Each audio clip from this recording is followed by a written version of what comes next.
Eh, Nosotros vimos la semana pasada que la reproducción en general se basaba, digamos, en este juego que hay en este eje entre estas tres glándulas, ¿no? Los hipotálamo, hipófisis, gónadas, ¿no? Entonces, dentro de los cuales tenemos a los ovarios.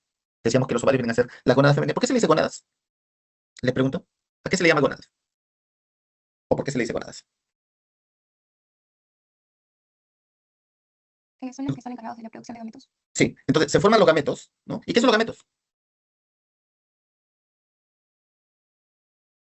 Los gametos vienen a ser las células sexuales, en este caso, si es una célula sexual femenina, es el ovocito, mientras que la célula sexual masculina es el espermatozoide, ¿no? Entonces, estas gónadas que producen estas células, o los ovarios en este caso son considerados unas gónadas, pero los ovarios en general vienen a ser glándulas mixtas. ¿Por qué son glándulas mixtas?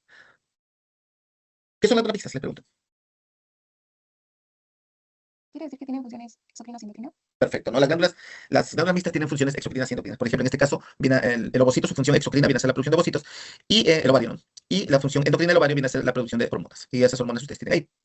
Dentro del ovario, si nosotros hacemos un corte transversal, vamos a encontrar que en la mayoría de especies, casi en casi todas, la parte funcional se encuentra en la corteza, ¿no? Miren aquí, este es un corte transversal o sagital del ovario, ¿no? Representativo.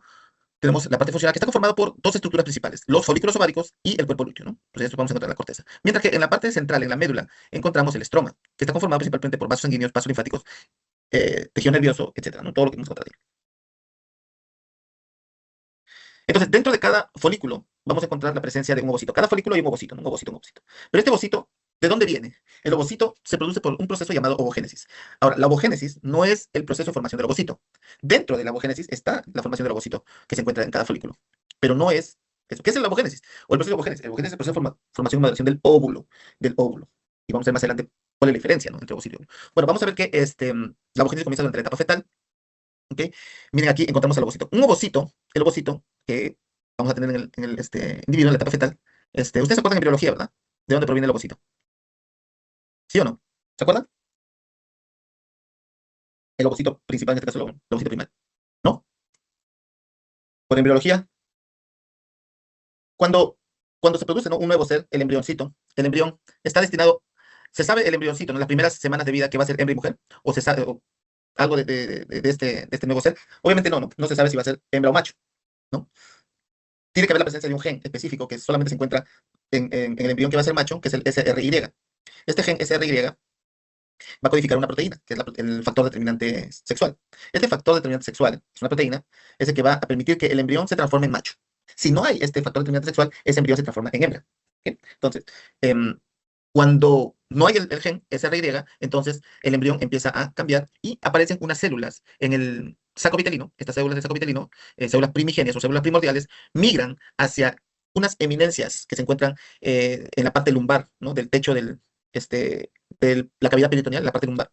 Ahí se encuentran estas eminencias que se llaman crestas gonadales. Estas crestas gonadales, ¿no?, cuando llegan estas células primordiales, ¿no?, van a formar la ovogonia, ¿no? Y esta ovogonia, ¿no?, las células primordiales llegan a las crestas gonadales, se transforman en ovogonias y estas ovogonias van a formar el ovocito primario. Entonces, durante la ovogénesis que se produce en la etapa fetal, el ovocito primario, ¿no?, el ovocito primario va a empezar su división, empieza su división, su formación. El ovocito primario, decíamos, es una célula normal que tiene un núcleo, citoplasma y membrana plasmática, solo que, a diferencia de otras células, está rodeada por una barrera protectora llamada zona pelúcida. Esta barrera protectora protege, como su nombre lo dice, al ovocito de su medio ambiente, la zona pelúcida. Y no solamente eso, el ovocito está rodeado de células del cúmulus, como ustedes pueden ver acá, las células del cúmulus, que son secretorias, y estas células de cúmulos las que están pegaditas acá a la zona pelúcida forman una especie de rayos, ¿no? Algunos le dicen rayos de sol o como si fuera la rueda de la bicicleta, ¿no? Radiadura, ¿no?, esos rayos. Por eso le llama corona radiata a esta parte del cúmulus que está rodeando a la zona pelúcida. Pero es zona pelúcida, es zona pelúcida. Este es un ovocito primario que es inmaduro, que se encuentra en etapa fetal.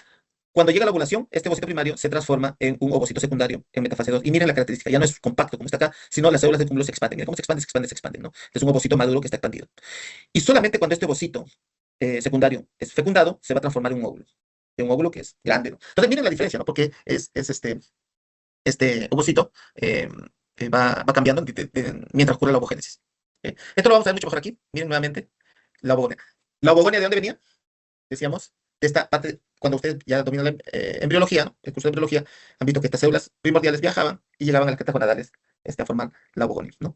Esta ovogonia, las células primordiales que se encontraban en el saco vitelino, no eran muchas, ¿no? Entre 20, 30, 40 células migran hacia las crestas gonadales. ¿Cuál es el problema? Que son muy pocas. Entonces empieza un proceso de mitosis. La ovogénesis comienza con la multiplicación de la ovogonia. La ovogonia multiplica por la mitosis, empieza gran cantidad. ¿Se acuerdan ustedes de mitosis? ¿Sí? ¿Están ahí? ¿Se acuerdan de la mitosis? Sí, profesor. ¿Qué es la mitosis? Para todos, no solo para la señorita. ¿Qué es la mitosis? La división celular. La mitosis es un tipo de división celular, ¿no? Que permite la multiplicación de la célula, ¿no? O sea, es un tipo de división multiplicacional de la célula. De manera que la ovogonia original, ¿no? La ovogonia original, la ovogonia es una célula somática que tiene el número completo de cromosomas. Imagínense que fuera una vaca, ¿no? Todas están con 60 cromosomas, ¿no? La célula y se va a dividir en dos, ¿no? Por mitosis. ¿Cuántos cromosomas van a tener cada célula, cada hija? Va a tener 60. 60. ¿Verdad? Entonces las células hijas van a ser igualitas que la célula madre, la célula original, ¿no? Que viene a ser que si tiene 60, la toma de tener 60 cromosomas, ¿no? Entonces se multiplica, se multiplica. Si habían al inicio 100, después de la primera división mitótica va a haber 200 y así aritméticamente vamos a tener gran cantidad, porque al final de la mitosis, de la multiplicación mitótica, podemos tener entre 200.000 a 400.000 células. ¿Ok? Entonces, pero aquí hay algo interesante. Si la célula original tiene 60 cromosomas y las células hijas también tienen 60 cromosomas, ¿qué ha pasado para que cada una de estas células, y no tengan 30, ¿no? Porque deberían tener 30 si se divide, pero debe pasar algo en esta ovogonia original para que cada una de estas células tengan 60. ¿Cómo se llama ese proceso? Ese proceso que permite que cada una de las células hijas tengan el mismo número de cromosomas que la madre. ¿Cómo se llama?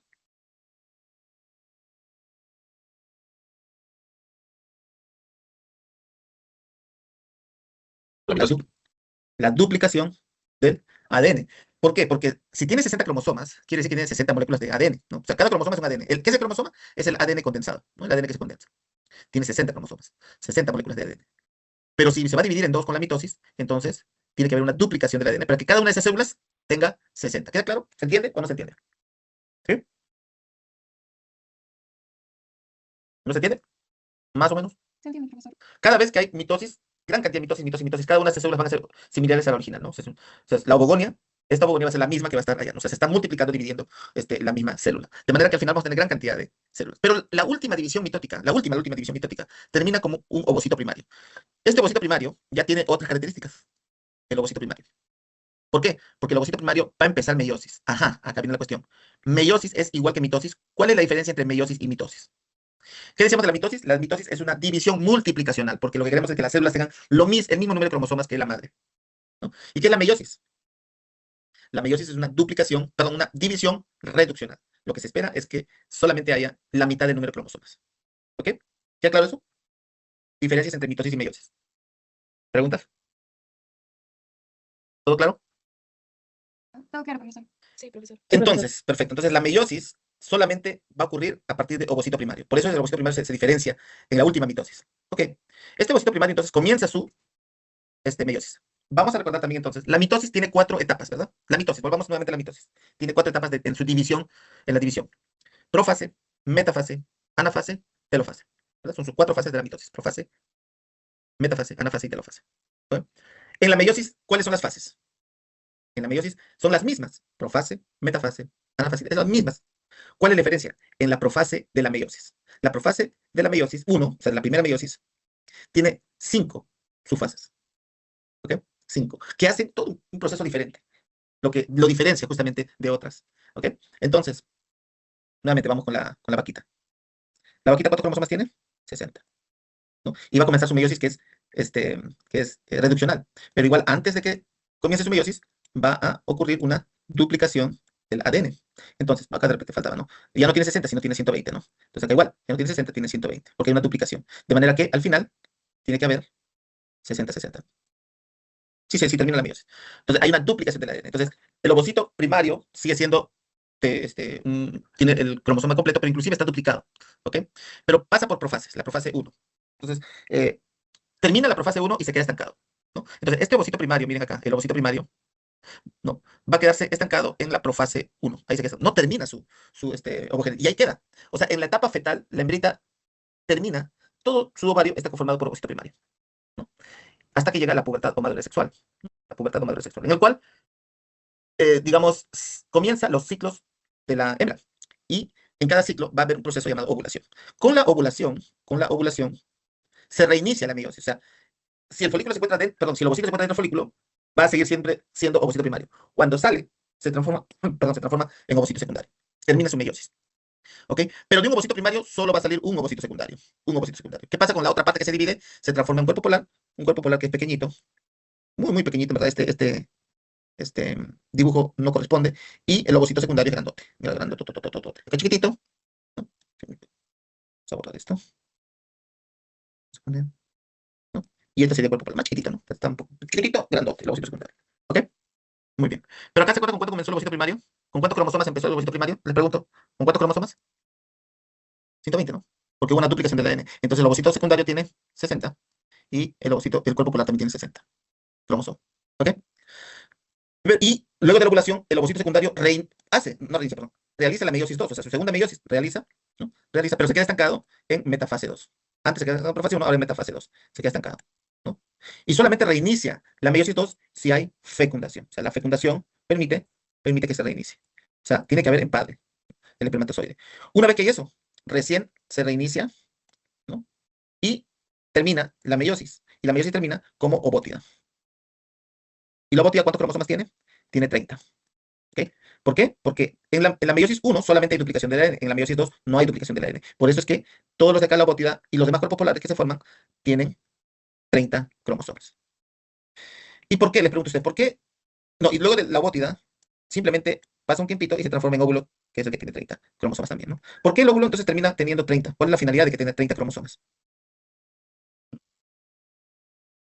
Una ovótida grandotota y cuerpos polares chiquititos. ¿Por qué el óvulo tiene que tener 30 cromosomas? Porque esa es la finalidad de la meiosis, ¿no? Reducir el número de cromosomas, es una división reduccional. ¿Por qué el óvulo debe tener 30 cromosomas? Para que sean complementados con los cromosomas de los espermatozoides. Excelente. Cuando se realiza la fecundación, va a, en el bovino, ¿no? Los cromosomas que vienen del toro, los 30 cromosomas del toro, se juntan con los 30 cromosomas del óvulo, completando el número de cromosomas que 60, ¿no? Tomando como ejemplo al bovino.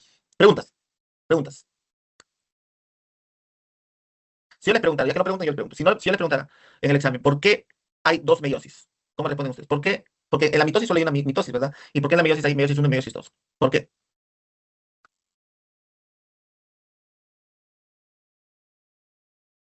¿Nadie?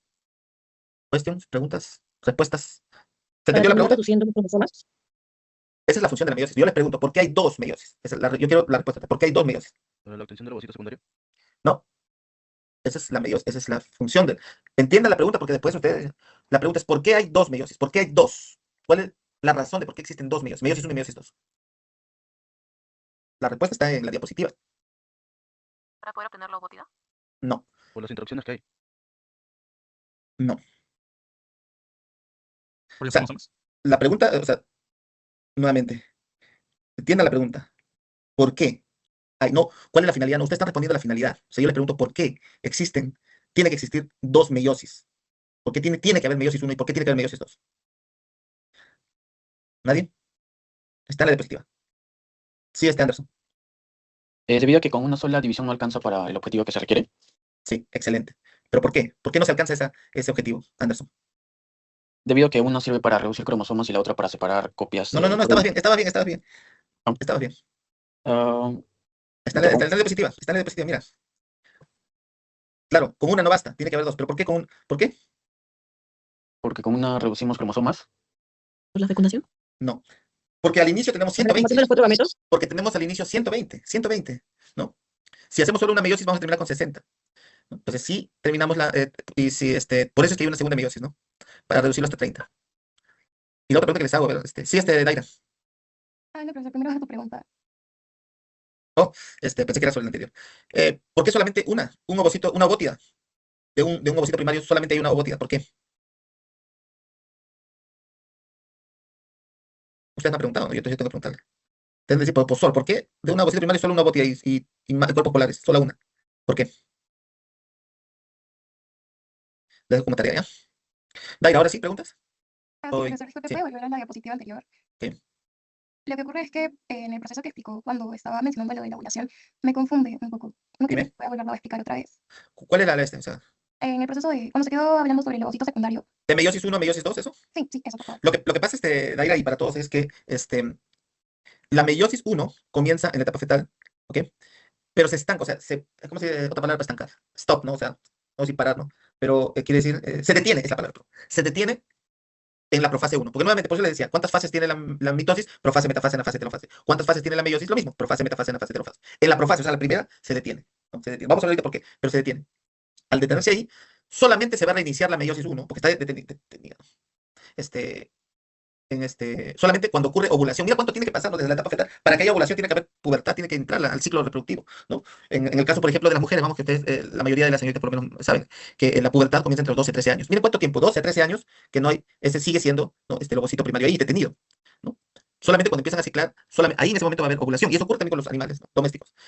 Cuando termina ahí, recién, cuando ocurre ovulación, ese ovocito primario se transforma, termina la meiosis, y al terminar la meiosis vamos a tener un ovocito secundario, ¿no? Por eso es que, con la ovulación, recién vamos a tener un ovocito secundario. Ese ovocito secundario, después de la ovulación, empieza su meiosis 2, o sea, rápidamente empieza su meiosis 2, pero se detiene en la metafase 2, en su metafase, o sea, en su metafase de la meiosis 2, que es la metafase 2. Ahí se detiene hasta que sí hay fecundación.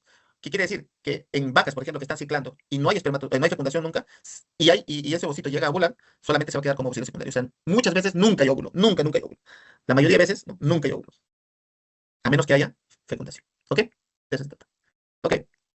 Entonces, la meiosis entonces decíamos que es el proceso de una división reduccional que tiene las mismas fases, ¿no? De la mitosis, ¿no? Profase, metafase, anafase, telofase. Tiene las mismas. Solo que en la meiosis 1 hay duplicación del ADN, en la meiosis 2 no hay duplicación del ADN. Claro, si comenzamos con 60 aquí, perdón, el original, antes de la meiosis se va a duplicar esto en 2 y vamos a tener 120 cromosomas al inicio, ¿no? Pues es decir. Entonces, ¿y cuál es la función de la meiosis? La meiosis es no solamente eso, sino también diferenciar cada uno de las células sexuales que no se parezcan a las demás. Por eso es que cuando ustedes se juntan con sus papás, ¿no? Si ustedes tienen hermanos del mismo padre, ¿no? Ninguno es igual de ustedes, se parecen, pero no son igualitos. ¿Por qué? Gracias a la profase. En la profase de la meiosis 1 ocurre un mecanismo llamado crossing over. En el crossing over ocurre, digamos, el intercambio de material genético entre células internas, de manera que cada uno de estos van a ser diferentes. Y esa es la base de la variabilidad genética, ¿verdad? La variabilidad genética que es la base de la sobrevivencia de las especies. Una especie sobrevive porque mientras más variada genéticamente sea, mientras menos variación genética tenga, está condenada a desaparecer.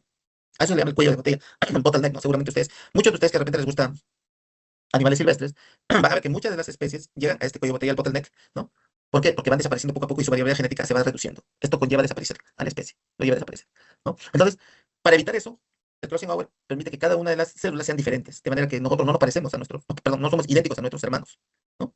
Esta es la base. Y eso es muy importante, porque un hermano tiene otro carácter, otro hermano tiene otra forma de jugar fútbol, qué sé yo, características, ¿no? Que hacen que puedan sobrevivir, ¿no? O sea, estamos hablando coloquialmente de los humanos, pero en animales es diferente. Hay ovejas que son más resistentes a una enfermedad, hay en equinos, algunos equinos que tienen mayor predisposición al celo que otros, hay cerdos que pueden, eh, digamos, resistir más a ciertos virus, etcétera. Esos de ahí tienen mayor chance de sobrevivir que aquellos que no tienen esa capacidad. Pero si todos son iguales, si sale esta característica de que es más sensible a una enfermedad, todos van a morir. Lo que se quiere es que sean más variados para poder ser exitosos y sobrevivir en la vida, ¿no? Entonces, esto permite crossing over. ¿Ya claro? ¿Sí? Ustedes ya lo sabían por embriología, solamente estamos recordando. Y al final, entonces, vamos a tener un ovocito secundario con 60 cromosomas, ¿no? Y un cuerpo polar con 60, pero más chiquito. Mientras que en la meiosis, y no hay duplicación del ADN, este se va a dividir en todo, ahora sí, en una bótida grandota de 30, un cuerpo polar de 30, y este mismo se va a dividir, cuerpo polar de 30, y otro también de 30, ¿no? Entonces, eso viene a ser la meiosis. ¿Preguntas? Muy bien. Entonces, al final de la meiosis, como vimos acá, termina como ovótida. Luego esto, o sea, solamente si hay fecundación, ¿no? Solamente si hay fecundación hay ovótida. Y luego de ahí se transforma, ¿no? Y se diferencia en un óvulo. Todo este proceso, o sea, para que haya ovulación, mejor dicho, para que el ovocito primario pueda realizar todo el proceso de ovogénesis, o lo que le falta de la ovogénesis, tiene que salir de ese folículo, o del ovario, ¿no? Tiene que salir del ovario, porque es el ovocito primario que se quedó estancado, ¿no? Antes del parto, está ahí en el ovario. Tiene que salir, tiene que salir. Entonces, pero está rodeado de una capa que se llama folículo. Entonces, el proceso por el cual permite justamente la salida se llama folículo. O sea, el crecimiento del folículo se llama folículo-génesis. O sea, va a crecer. Entonces, miren aquí. Al inicio teníamos las ovogonias, ¿se acuerdan? Las ovogonias que se multiplicaban y terminaban estas ovogonias como ovocito, ¿no? Ovocito primario. El ovocito primario. Pero este ovocito primario que se encontraba ahí, ¿no? Está rodeado por unas células epiteliales, ¿no? Bien chiquititas. Termina ahí. Cuando vemos el ovocito primario rodeado de células bien chiquititas, epiteliales, este es el folículo primordial. Es el que está en el ovario, principalmente ahí, ¿no? En el ovario primordial. tejido ahí. Pero, poco a poco, este tejido que rodea el ovocito primario se forma cúbico, medio redondeado, pero más cúbico, ¿no? Secretorio. Esa es la granulosa. Cuando aparece la granulosa, estamos diciendo que es un folículo primario, ¿no? Folículo primario cuando aparece la granulosa. Esa granulosa empieza a crecer, empieza a crecer, empieza a crecer, y aparece una célula plana que rodea a la granulosa. Esa es la célula de la teca, que es una teca interna que es secretoria y una teca externa que es estructural, ¿no? Es bien plana, ¿ok? O son células planas. Cuando aparece la teca, se llama folículo secundario. Folículo secundario. Muy bien. Entonces, esta parte, primera parte de desarrollo, en el cual, desde el folículo primordial hasta folículo secundario, no depende de las gonadotropinas. ¿Cuáles son las gonadotropinas? La LH y la FSH. O sea, no depende de estas dos gonadotropinas. ¿Ok? Muerta. No depende. Crecen por factores de crecimiento internos que tienen estos folículos. Pero cuando llega un momento en que este sigue creciendo y aparecen unas cavidades, ¿no? Estas cavidades de acá, que se llaman antro, ahí los folículos adquieren receptores de gonadotropinas. Y ahí sí son dependientes de gonadotropinas. ¿Ok? Cuando aparecen estos antros y son dependientes de gonadotropinas, se le llama folículo terciario. Y esto crece porque estos antros se llenan de líquido, siguen creciendo, hasta llegar a un folículo preovulatorio. El folículo preovulatorio es grandote, ¿no? Que contiene acá el ovocito internamente. Y los tamaños tenemos acá, ¿no? Por ejemplo, la vaca puede llegar a 14 milímetros, la alpaca 8 milímetros, en caso de la yegua, mira grandote, ¿no? 35 a 45 inclusive de tamaños, grandote, folículos preovulatorios. ¿Ok? Llega un momento que este preovulatorio crece tanto que se revienta, ¿no? Por la ovulación. ¿Ok? Entonces, la folículogénesis más o menos termina aquí con el folículo preovulatorio, porque después ocurre la ovulación para permitir la salida del ovocito. Y aquí viene la pregunta. Durante todo este proceso de foliculogénesis, ¿no? Todo este proceso, ¿qué tipo de folículo tenemos? Les pregunto. Durante todo el proceso de foliculogénesis, acá hay un ovocito, perdón. El ovocito acá. ¿Qué tipo de ovocito tenemos? Ovocito secundario. ¿No? Ovocito. Primario. Primario. Siempre va a ser ovocito primario, acuérdense. Siempre está. ¿Cuál es el punto de quiebre? Vamos a poner acá. ¿Cuál es el punto de quiebre? Porque es ovocito primario. Para que sea ovocito secundario, ¿cuál es el punto de quiebre? La ovulación. Entonces, vamos acá, nuevamente, ¿no? La foliculogénesis permite que el folículo crezca. ¿Cuál es la función? Son dos funciones principales. La foliculogénesis permite que se formen las hormonas sexuales, que viene a ser estradiol principalmente. Y lo otro es que permite la liberación del ovocito que se encuentra dentro, con la ovulación. Tiene que crecer como que ustedes llenan un globo para carnavales, ¿no? Ahora que ha pasado carnavales, ustedes han estado jugando con globos, lo ponen el caño y empieza a llenarse, se llena. Llega un momento en que se va a reventar, ¿no? Eso es lo que hace la foliculogénesis, crece hasta que se revienta. El proceso de que se revienta se llama ovulación, ¿verdad? Entonces, si aquí es ovocito primario, hasta el preovulatorio sigue siendo ovocito primario, ¿no? Ya sale como, va a salir como ovocito secundario, un ovocito secundario. La ovulación permite eso, que se transforme el ovocito primario, con la ovulación se va a transformar en ovocito secundario. ¿Queda claro ahora sí? ¿Sí? Durante todo, entonces, la foliculogénesis siempre es ovocito primario. Con la ovulación se va a transformar en ovocito secundario. O sea, la meiosis está estancada. Durante toda la foliculogénesis, la meiosis está detenida, estancada. ¿Quién reasume la meiosis? La meiosis 1, la ovulación. Termina la meiosis 1, ¿ok? Termina la meiosis 1, y el ovocito secundario comienza su meiosis 2, pero se queda estancado como en la metafase 2, ¿no? O sea, no termina su meiosis. Pero este ovocito en metafase 2 es el ovocito maduro, que va a ir hacia dónde? ¿Hacia dónde se va este ovocito? Al oviducto, para buscar al espermatozoide, ¿no? ¿Ya? ¿Se entiende? ¿Se repite? ¿Se entendió? ¿Qué? Entonces, ¿y qué pasa con el folículo? Todo este folículo, la granulosa y la teca, se van a transformar en cuerpo lúteo, que lo vamos a ver ahorita. ¿Ok? Esto es la foliculogénesis, permite esto, la salida del ovocito y al final, con la ovulación, transformación del cuerpo lúteo y todo lo demás. ¿Alguna pregunta? El folículo preovulatorio tiene estas características, ¿no? Tiene varias partes. Dentro vamos a empezar desde dentro por fuera, acá el ovocito. Ahí yo les pregunto, a ver, ¿este ovocito qué tipo de ovocito es? Ovocito primario. Claro, porque está dentro del folículo. Solamente cuando está fuera del folículo se transforma en ovocito secundario, ¿no? Secundario. Cuando sale, ajá. Cuando está dentro siempre es ovocito primario. ¿Y está rodeado de qué? De cúmulus o óvulos, que son células de la granulosa misma, ¿no? Que quedaron pegados al ovocito, ¿ok? Quedaron pegados al ovocito. Las mismas células de cúmulus son células de granulosa que sostienen al ovocito. O sea, el ovocito no está ahí nadando en el líquido folicular, está pegado a una pared. Luego tenemos que hay una granulosa, que es todo esto de aquí, todo esto de acá es la granulosa, que produce las hormonas, junto con la teca, ¿no? Que produce las hormonas. La teca por fuera. Eso es un folículo preovulatorio. Pero decíamos, la foliculogénesis permite la salida del ovocito y también al final la ovulación y todo lo demás. Pero durante toda la foliculogénesis, este folículo que vimos acá, este acá que tiene granulosa y teca, producen hormonas. Dentro de las más importantes es el estradiol. Y vimos la semana pasada que la secreción de hormonas esteroides depende de un proceso llamado esteroidogénesis, que es este. Esteroidogénesis. La formación de hormonas esteroides, esteroidogénesis. Y todo proviene del colesterol, ¿no? ¿Se acuerdan? Todo se proviene del colesterol. Colesterol que tenía un anillo. ¿Cómo se llama ese anillo? del colesterol, de cual todas las hormonas esteroides se basan simplemente en cambiar la posición de las cadenas de carbono en este anillo. El ciclo pentano-peridofenantreno. Excelente, el ciclo pentano-peridofenantreno, ¿no? O sea, va cambiando simplemente ahí. ¿Y quién cambia? Enzimas, ¿ok? Entonces, la esteroidogénesis es un juego de enzimas que va a ir transformando el colesterol en diferentes otras hormonas esteroides. Entonces, ¿dónde se produce la esteroidogénesis? En la teca y en la granulosa. Y ven ustedes que el colesterol iba a ingresar a estas dos y por medio de una enzima, no quiero que se acuerden las enzimas, solamente sí quiero que se acuerden la vía. El colesterol se transforma en pregnenolona. La pregnenolona. En ambos lados, la pregnenolona. Acá está un poco en inglés, termina en E, pero debe ser A en español. Si lo ponen en inglés, en el examen no hay problema. Pero bueno, el colesterol se transforma en pregnenolona. Y la pregnenolona, con otra enzima, es una deshidrogenasa, se transforma en progesterona. Hasta ahí, en ambos lados están bien, ¿no? Pero ¿qué es lo que sucede? Que en la granulosa, la enzima que transforma la progesterona a androstenedione no está. No está. Solamente esta enzima, ¿no?, está presente en la teca. ¿Qué es lo que hace la granulosa? Envía la progesterona a la teca. Para no perderlo, porque miren, todo lo que ha trabajado no se va a perder. Entonces, esta progesterona, la granulosa envía la progesterona hacia la teca. Entonces, llega y ahí sí se va a transformar en androstenediona. En androstenediona. Muy bien. Acá ya es una hormona, ¿no?, del macho. Pero ¿qué es lo que sucede? Que androstenediona tiene que transformarse en testosterona también para continuar la esteroidogénesis. Entonces, hay otra enzima que transforma la androstenediona a testosterona. Pero para que se transforme la testosterona en estradiol, necesita una enzima importante que es la aromatasa. Esta sí, acuérdense, porque esto van a trabajar. ¿Por qué es importante la aromatasa? Que se acuerden. Porque muchos problemas de fisiología reproductiva, que te pueden tratar genéticos, ¿no? De repente en la clínica normal, de repente no van a poder hacerlo porque necesitan mucho conocimiento también. Pero en mujeres, por ejemplo, tienen mucho problema de sus ciclos, mucho problema de sus características externas femeninas, problemas de ovarios poliquísticos, etcétera. Depende justamente por la falta de aromatasa. ¿Por qué? Porque la vida de la mujer en este caso, ¿no? Estamos viendo porque es el mejor ejemplo porque es la que sufre mucho de esta enzima, la carencia de esta enzima.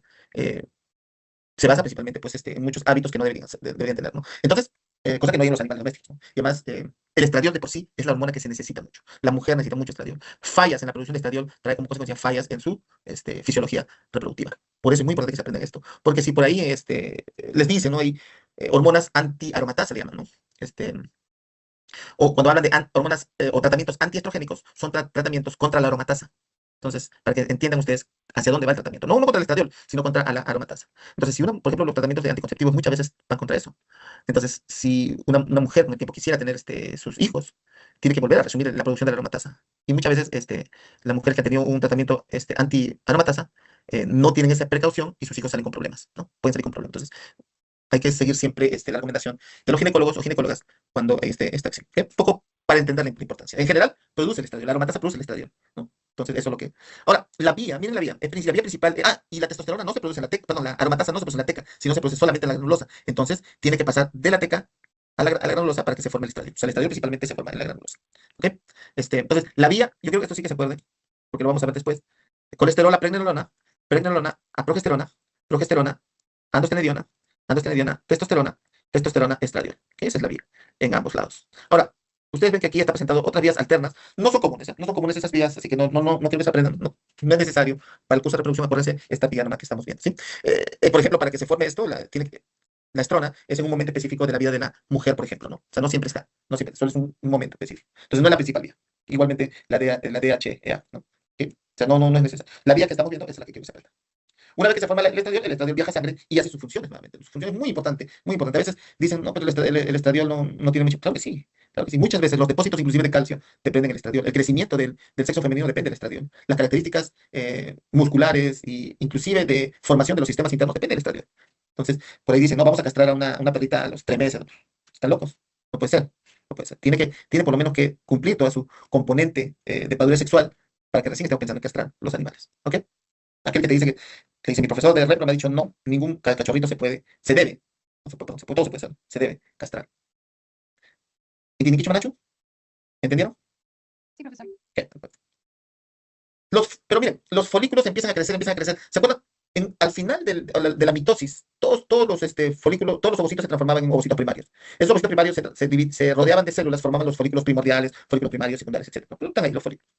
Y más o menos nacen con unos 100.000, en promedio, más o menos 50.000, ¿no? Dependiendo de las especies. ¿No? Vamos a promedio 100.000. Imagínense que la foliculogénesis comience con todos esos 100.000, ¿no? Lo primero es que en un solo ciclo, la mujer, la hembra de los animales, pierde toda su reserva folicular y ya nunca más va a poder tener hijos. O sea, no es estable, ¿no? Y lo otro que imagínense, ovular 100.000 ovocitos es tremendo. Entonces, no, la naturaleza ha hecho que esa foliculogénesis sea gradual, sea por ciclos. Por eso es que los animales tienen ciclos. En cada ciclo hay un crecimiento de un grupo de estos folículos. O sea, en cada ciclo hay una foliculogénesis de un grupo de células. A eso se le llama onda folicular, ¿no? Onda folicular. Como definición es el crecimiento yo creo, de un grupo de folículos, un grupo. Como vemos aquí, miren, en esta diapositiva, vemos cómo empiezan a crecer un grupo de folículos, no crece un grupo de folículos aquí. ¿Ok? Eso se llama reclutamiento o crecimiento folicular. Pero ven ustedes que no todos crecen. O sea, digamos, ponle 30 folículos. 30 empiezan a crecer, ¿no? En este ciclo. No los 100.000, sino solamente 30. Entonces, de este grupo, ¿no? Algunas van a regresionar. Van a regresionar. Van a regresionar. Y uno va a seguir creciendo. Va a seguir creciendo. Va a seguir creciendo. ¿No está? Ven ustedes que es como una ola. Por eso viene onda folicular, ¿no? Como una ola. En una ola que ustedes ven en el mar, van a ver que hay una ola grande, una ola mediana y una ola pequeña, ¿no? Entonces, son como los folículos dominantes, folículos subordinados, folículos atrésicos. Entonces, por ahí viene el término onda folicular. Solo que la traducción, como esto viene en inglés, es follicular wave, debería ser ola folicular, pero no suena ola folicular, entonces se llama onda folicular. Ahí viene un poco para que entiendan el término como tal. Entonces, esto es una onda, ¿no? Un crecimiento continuo de los folículos, así. ¿Eh? Lo que permite que en cada ciclo no todos los folículos crezcan, sino un grupo que necesita simplemente. Así que, de repente, porque solo necesitas uno o a veces dos, ¿no? Las únicas especies que necesitan mucho son pues, los políticos, ¿no? Como el cerdo o la cerda. Así se necesita bastante folículo. Pero eso lo vamos a ver cuando veamos ciclo estral de la marrana. Ahora, pero este folículo de aquí no llega a ovular. ¿Por qué no llega a ovular? Porque aquí hay una estructura, que es el cuerpo lúteo. Este cuerpo lúteo produce progesterona. La progesterona, ¿no? Ejerce una retroalimentación negativa sobre la LH, y como hay una retroalimentación negativa sobre la LH, no hay celo y no hay ovulación, ¿no? No hay celo y no hay ovulación. Entonces, ¿qué pasa con este folículo que estaba listo para ovular? Como no hay nada, entonces regresiona. ¿Ya claro? Entonces, una onda folicular es aquella en la cual crece y regresiona. ¿Preguntas? ¿Ya claro? La onda folicular entonces está conformada por tres partes. La primera parte, que era el reclutamiento, decíamos, ¿no? Ustedes van a reclutar un grupo. Luego de ahí va a haber un momento en que de este grupo se va a seleccionar uno. Ese se llama la selección. Selección. No la selección de Perú, que no está jugando bien, sino la selección de un folículo o varios que van a ser al final lo que van a crecer, ¿no? Entonces, estos grupos aquí van a regresionar, pero uno de ellos va a seguir creciendo. ¿Por qué este sigue creciendo?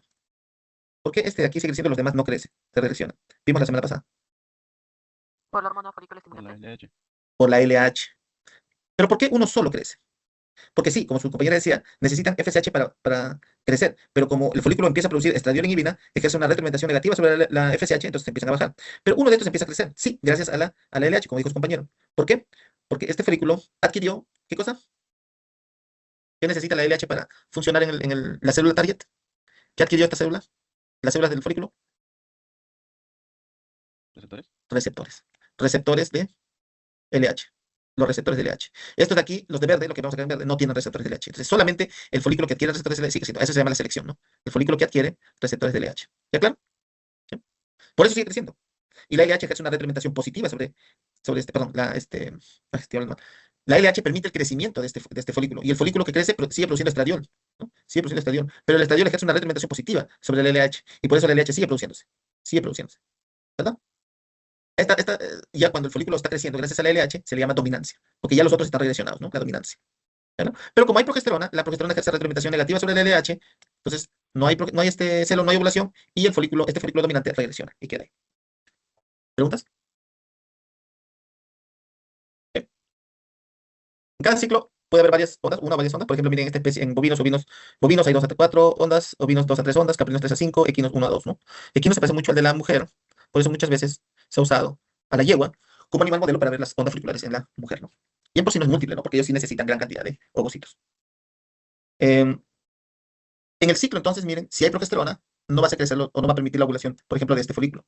Pero cuando la progesterona baja, ahí sí, el folículo sigue creciendo tanto, ¿no? Como en la foliculogénesis, que crece tanto que se revienta. Y se revienta ese folículo preovulatorio que crece y se revienta en un proceso llamado ovulación, ¿no? Ovulación. ¿Y qué es la ovulación? ¿No? Mira aquí, es un proceso biológico donde se da la liberación del ovocito maduro rodeado de las células del cuerpo. Mira aquí, este es el ovario, en el cual está la foliculogénesis, ¿no? Miren cómo permite hasta que llegue un folículo preovulatorio. Esto es foliculogénesis. Foliculogénesis. No puedo escribir acá. ¿Sí? ¿Ustedes me entienden? ¿No? ¿Qué sé? Todo este proceso, ¿no? Crece. Hasta que llega un folículo preovulatorio, acá está, ¿no? Miren acá el folículo preovulatorio. ¿Y qué encontramos dentro? ¿Cómo se llama esto? Dentro del folículo preovulatorio, ¿qué encontramos? ¿Completo? es un... Estás bien, pero está Ovocito. incompleto. ¿Qué ovocito es? Primario. ¿Ya habla completo? ¿Qué es? ¿Qué encontramos dentro? Ovocito primario. Un ovocito primario, ¿no? Un ovocito primario está dentro. ¿Ok? Todos estos, mira, acá hay un ovocito primario, acá también, sigue siendo el ovocito primario, sigue siendo hasta acá, ¿no? El ovocito primario está dentro. Y acá está, compacto, ¿no? Con las células compactas dentro. Pero luego, ¿qué sucede? Al final va a producir la ovulación, ¿no? La ovulación, miren cómo sale, ¿no? Con su líquido folicular, dentro acá está, ¿qué cosa? ¿Qué encontramos acá? ¿Qué sale? Ovocito secundario, Ovocito secundario, ¿no? ¿Y cómo están sus células del cúmulus? ¿Cómo están? expandidas. Expandidas. Miren, anteriormente están compactas y acá están expandidas. Pues cuando vean, cuando hagan investigación, si alguien de ustedes en el futuro quiere hacer tesis conmigo, nosotros hacemos mucho de esto en el laboratorio, ¿no? Para ver células compactas, hacemos fecundación in vitro, ¿no? Entonces, las células compactas son las inmaduras y las células expandidas son las maduras, ¿no? Son las listas, porque este está listo para ir hacia dónde? Al oviducto, porque de ahí se libera y cae al oviducto, ¿para qué? Para producirse la fecundación, listo para la fecundación. ¿Se entendió? La ovulación, entonces es eso, ¿no? Te permite esto. ¿Y cómo se da? ¿Por qué? Pero, profesor, ¿cómo se da la ovulación? Porque es un juego de hormonas que ya lo hemos visto, vamos a recordarlo, ¿ok? Cuando termina el ciclo, la hembra dice, bueno, no estoy gestando, ¿para qué necesito progesterona? Porque ¿cuál es la función de la progesterona? Usted me responde, si yo le pregunto, ¿cuál es la función de la progesterona? ¿Usted responde? ¿Progesterona cuál es? Mantener la gestación. Pero si no está gestando, la hembra, ¿qué dice? No quiero. Y produce la muerte del cuerpo lúteo, no hay progesterona y la progesterona desciende. ¿La progesterona qué efecto ejerce sobre la LH? La disminución de Retroalimentación niveles de LH. Retroalimentación negativa. Esa es la respuesta, retroalimentación negativa. Entonces la LH empieza a subir. ¿Y la LH qué produce a al folículo? ¿No? El folículo está pequeño.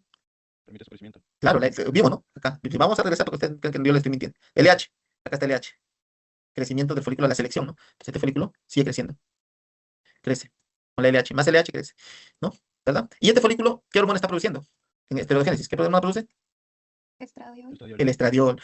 Y mientras más crece el folículo, más estradiol. Pero el estradiol, ¿qué efecto ejerce sobre la LH? Feedback positivo. Retroalimentación positiva. Retroalimentación positiva. Entonces empieza a crecer. Sigue creciendo el folículo, ¿no? Miren. Y al haber más LH, ¿qué pasa con el folículo? Sigue creciendo, ¿no? Sigue creciendo, hasta volverse preovulatorio, ¿no? Grandototote. Y al haber un folículo preovulatorio, ¿qué pasa con el estradiol? Se eleva, pues, se eleva, más estradiol, más estradiol. Y el estradiol, ¿qué se eleva? O va a haber más estradiol, más LH, ¿no? Y así, miren, más LH, hasta que se gran cantidad de leche. Cuando llega un pico de estradiol, gran cantidad de estradiol, este de aquí desencadena el celo. Desencadena gran cantidad de estradiol, pues un folículo grande, gran cantidad de estradiol, pico de estradiol, cero. Pero ese pico de estradiol también desencadena gran cantidad de LH, retroalimentación positiva, ¿no? Y acá tenemos un pico preovulatorio de LH. O sea, este es el que tiene que dar, el pico preovulatorio de LH. ¿Y qué es lo que desencadena el pico preovulatorio de LH? La ovulación. Claro, así es como se desencadena la ovulación. Por este juego de hormonas, tanto la retroalimentación positiva, la retroalimentación negativa. ¿Alguna pregunta? ¿Todo claro? Una vez que se hace la LH, va como una oleada, va como una gran cantidad de LH, va sino bombardeando, como hay gran cantidad, es gonadotropina, va hacia el ovario y empieza a bombardear, ¿no? Y llega a sus receptores y empieza ya la oleada ovulatoria que permite varias cosas, ¿no? Incremento sanguíneo. Si hay incremento sanguíneo, llega más sangre. Si hay más sangre, empieza a haber mayor internamiento de flujo dentro del folículo y empieza a crecer más. O sea, es como nuevamente un globo, ¿no? Que empieza a reventarse.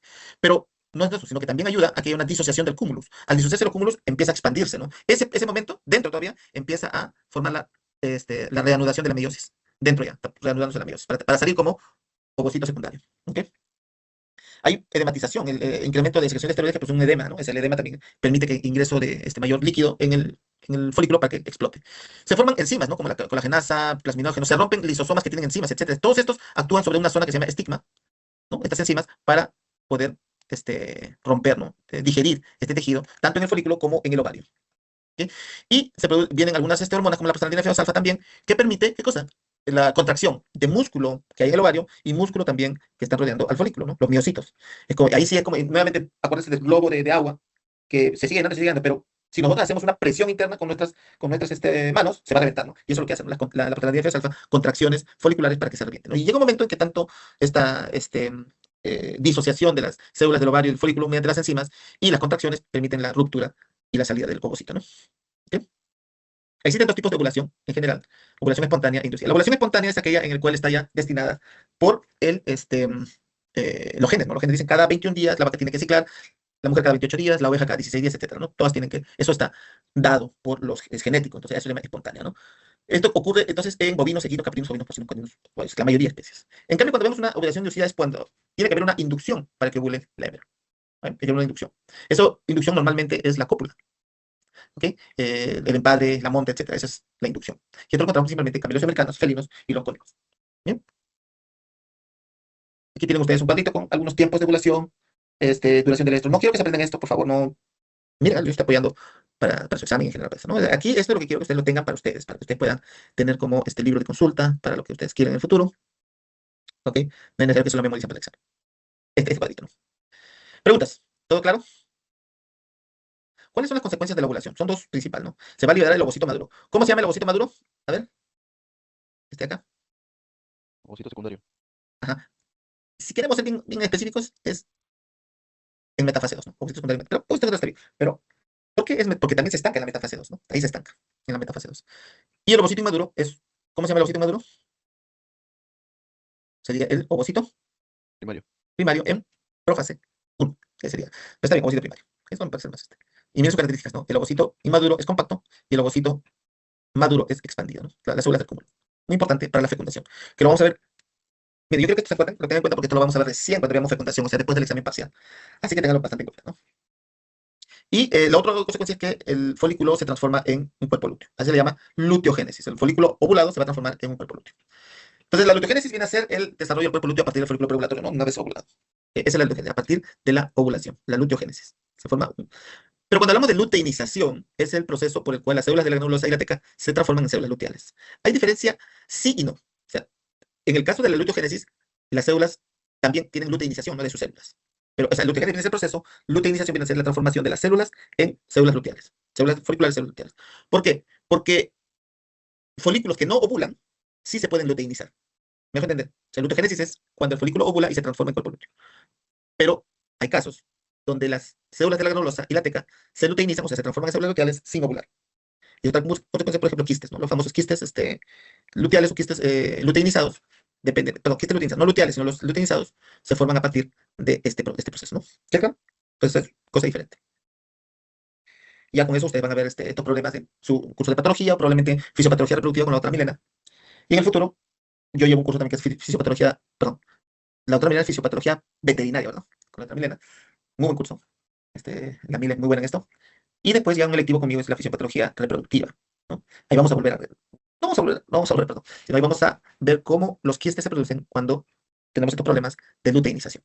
Por eso, acuérdense, este curso es que ustedes conozcan cómo es lo normal, para luego ustedes pueden aplicarlo en sus cursos de patología, fisiopatología, veterinaria y fisiopatología reproductiva, si es que llevan conmigo en la electiva. Es un electivo. No es necesario. Si ya no les gusta, como dicen, no vayan, ¿no? Ok. ¿De dónde vienen estas células? Entonces, las células luteales grandes, o sea, el cuerpo lúteo está conformado por dos tipos de células. Las células luteales grandes y las células luteales pequeñas. Las células luteales grandes provienen de la granulosa, ¿no? De aquí, de la granulosa, toda esta granulosa, entonces se van a transformar en las células luteales grandes. Y las células luteales pequeñas provienen de la teca, de esta partecita, que vemos la teca. Son las células de teca. Entonces, ¿quién produce más progesterona? En las células luteales grandes, sobre todo cuando está en la fase luteal. Y las células pequeñas producen menos progesterona, son más pequeñas, son más estructuralmente, esas células principalmente son estructurales. Producen progesterona, pero no tanto como las células luteales grandes. Tienen ahí dos columnas de diferencias, y a eso sí, es cuestión de que lo puedan ustedes diferenciar. ¿Cuál es la función principal del cuerpo lúteo? Su función es producir progesterona. Producir, es una glándula transitoria, podríamos decir, es una glándula transitoria que produce. ¿Por qué transitoria? Porque está solamente dentro del ciclo de la hembra en un tiempo determinado, produciendo progesterona. ¿Ok? ¿Y cómo lo produce? Vimos anteriormente esteroigénesis, ¿no? Lo produce en base al proceso de esteroigénesis, ¿verdad? Vamos a volver, miren. Aquí, ¿no? En la esteroigénesis de la teca del folículo se produce colesterol, pregnenolona y pregnenolona a progesterona, ¿no? Pero como aquí es el estradiol, tiene que pasar toda esta vía. En cambio, en el cuerpo lúteo no. Solamente tiene que llegar de colesterol a pregnenolona y de pregnenolona a progesterona. Y ahí queda. ¿Por qué? Porque en el cuerpo lúteo no hay producción de las enzimas que transforman la progesterona a androstenediona. ¿Queda claro? Si llegaría la enzima, ya nos fregamos, porque lo que no queremos es androstenediona, lo que queremos es progesterona. Y por eso se queda ahí. Y el cuerpo lúteo es muy eficiente en producir progesterona, produce gran cantidad de progesterona. Y se mide muy bien. ¿Ok? Entonces, tanto en las células lúteas grandes como en las células lúteas pequeñas se produce todo este proceso, en el cual tenemos un segundo mensajero que transforma las enzimas, o produce las enzimas. Por eso es la cuestión. O sea, en esteroigénesis no hay producción directa, como vimos en el mecanismo, ¿no? Antes de la hormona progesterona, no. Es un cambio del colesterol a progesterona. Y gracias a las enzimas que sí son sintetizadas en las células luteales grandes y las células luteales pequeñas. ¿Preguntas? Espero que me haya quedado todo claro sobre este. Ok, y luego vemos cuál es la función de la progesterona que se forma en el cuerpo lúteo. Su función es, ¿cuál es la función de la progesterona? Acá está, ¿no? Mantiene la gestación. ¿Bien? Ok. ¿Cuánto tiempo vive el cuerpo lúteo? El cuerpo lúteo va a vivir dependiendo del destino, ¿no? Del ovocito. ¿Qué pasó con ese ovocito? ¿Se acuerdan ustedes? Después de la ovulación, ¿qué pasa con el ovocito? El ovocito va al oviducto, ¿verdad? Si el ovocito consigue un espermatozoide, se produce la fecundación y obviamente la gestación. En ese momento, o en ese caso, el cuerpo lúteo va a durar todo lo que dura la gestación. ¿Ok? Pero ¿qué pasa si no hay cuerpo lúteo? Perdón, si no hay fecundación. Si no hay fecundación, el cuerpo lúteo va a regresionar cuando la hembra diga, si no hay embrión, yo produzco prostaglandina F2 alfa, ¿no? Para terminar la vida de este cuerpo lúteo. Y el cuerpo lúteo va a vivir el poco tiempo que requiera. Entonces, de eso va a depender la vida del cuerpo lúteo. ¿Preguntas? Cuando no hay fecundación, entonces la madre dice, bueno, vamos a matar al cuerpo lúteo. ¿Y qué hace la madre para matar al cuerpo lúteo? Produce una hormona que se llama la prostaglandina F2 alfa. ¿Eh? Eso es lo que produce la madre. Y cuando está la prostaglandina F2 alfa, induce la luteólisis, ¿no? La luteólisis. ¿Y qué es la luteólisis? La luteólisis es la lisis o desaparición del cuerpo lúteo. El cuerpo lúteo ya no sirve para la madre, entonces dice, bueno, vamos a matar. Es un proceso irreversible. Una vez que está prohibida, ya no hay nada que hacer.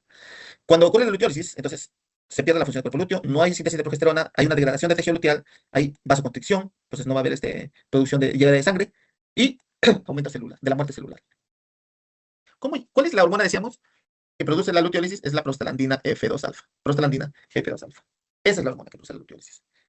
¿Dónde se produce? En el endometrio. En el endometrio.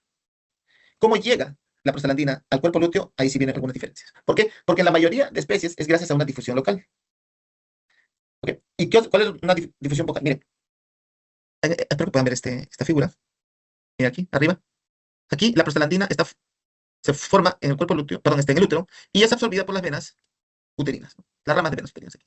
Y las llevan hacia la arteria, perdón, la vena uterina. Principalmente sería la vena uterina craneal, ¿no? La craneal. ¿Ve? Pero esta vena uterina, mira aquí a más tamaño, acá está la vena uterina, va a llevar, ¿no? Esta sangre hacia la vena cava, ¿no? Caudal. ¿Ok? Lo va a llevar. Va a llevar la sangre. Pero antes que llegue a la vena cava, ¿no? Inclusive antes de la vena cava viene la arteria, de la vena ilíaca, ¿no? Ahí es donde va a desencadenar. Y miren que esta vena uterina va a estar rodeada, ¿no? Por la arteria ovárica. La arteria ovárica que es rama directa de la aorta. Esta arteria ovárica viene con mucho flujo, mucha presión, mucha concentración osmolar y todo lo demás, ¿no? Entonces va a tender a jalar sustancias de la vena, ¿no? Por eso. O líquido y sustancias de la vena. Entonces, en ese momento que hay digamos, un paso de las sustancias de la vena hacia la arteria, ¿no? Pues por contracorriente, porque uno está yendo hacia un lado y el otro está yendo hacia otro lado, pues se le llama intercambio en contracorriente, va a pasar la prostaglandina que venía en la vena uterina a la arteria ovárica. Va a pasar. Y esta arteria ovárica va a llevar la prostaglandina rápidamente hacia el ovario, donde se encuentra el cuerpo lúteo y producir la luteólisis. ¿Ok? Ese es, digamos, el mecanismo de cómo llega la prostaglandina a la mayoría de especies, excepto la yegua. Porque para que haya este intercambio contracorriente, necesitas que la vena uterina esté en contacto con la arteria ovárica. Pero miren ustedes aquí, la vena uterina y acá está la arteria ovárica, ¿no? En la yegua. Entonces, no hay una comunicación íntima como en las otras especies. Por eso, en yeguas, la prostaglandina que se forma en el útero, en el endometrio uterino, tiene que pasar por todo el sistema venoso, llegar al corazón, luego del corazón pasar por la aorta y de ahí regresar recién a la arteria ovárica, ¿no? Por eso se le llama sistémica, es sistémica. Preguntas. La luteólisis, entonces, ocurre gracias a la prostaglandina F2 alfa. ¿Y qué es lo que hace la prostaglandina? Dos cosas antes que me olvide. La prostaglandina F2 alfa necesita sus receptores para juntarse y realizar su acción. En este caso, los receptores de prostaglandina F2 alfa solamente están en las células luteales grandes. Las células luteales pequeñas no tienen. Quiere decir que la luteólisis comienza en las células luteales grandes. Y, ¿no? Por consecuencia, por todo lo que vamos a ver, va a pasar también esto en las células luteales pequeñas. Entonces, las células luteales grandes tienen los receptores de prostaglandina y lo primero que hacen es bloquear el sistema de esteroidogénesis para que no se produzca progesterona. Eso es lo primero. Bloquear, ya no hay progesterona. ¿Ok? Después lo que hace es una vasoconstricción. Al haber una vasoconstricción, ¿qué es vasoconstricción? Es, digamos, disminuir en diámetro los vasos sanguíneos. Si antes medían, casi pone 10 centímetros, no, milímetros puede ser, ahora puede ser 1, ¿no? O sea, es muy, muy pequeño. O sea, es vasoconstricción, lo contrario. ¿Y qué es lo que sucede? Que ya no llega la suficiente cantidad de sangre hacia el cuerpo lúteo. Y si no llega sangre, tampoco va a llegar nutrientes y tampoco va a llegar oxígeno, que es necesario para todas las reacciones químicas del cuerpo lúteo. Entonces, ustedes ¿Saben términos patológicos? Todavía probablemente no. ¿Ustedes han escuchado del infarto? ¿Sí? ¿Qué es el infarto? ¿Ahí? ¿Manacancho? El infarto es un problema patológico, que es cuando no llega sangre a un tejido. Ese es infarto. No llega sangre a un tejido. Porque muchas veces infarto al corazón, ¿no? Dice, entonces, infarto solamente se da al corazón. No. Infarto se puede dar en cualquier órgano o sistema del individuo. ¿Por qué? Porque infarto significa que no llega sangre al tejido. Y eso es lo que sucede aquí. Por vasoconstricción no va a llegar la sangre al tejido y empieza a morir, ¿no? Porque no llega sangre, no llega nutrientes ni oxígeno. Y las células van a empezar un proceso llamado apoptosis o apoptosis. Porque no hay nutrientes ni oxígeno, empiezan a morir y se producen apoptosis. Dentro de esta apoptosis se producen algunas citoquinas, como el factor de necrosis tumoral, lo encontramos acá, que es responsable obviamente de digerir de una u otra manera los tejidos, así como la serpina 1, que son enzimas proteolíticas que empiezan a digerir también al cuerpo lúteo. Y así termina, ¿no?, de regresionar totalmente el cuerpo lúteo y se va a dar, ¿no?, el inicio de un nuevo ciclo gracias a la luteólisis. ¿Preguntas? Creo que hasta aquí nomás nos quedamos. ¿Alguna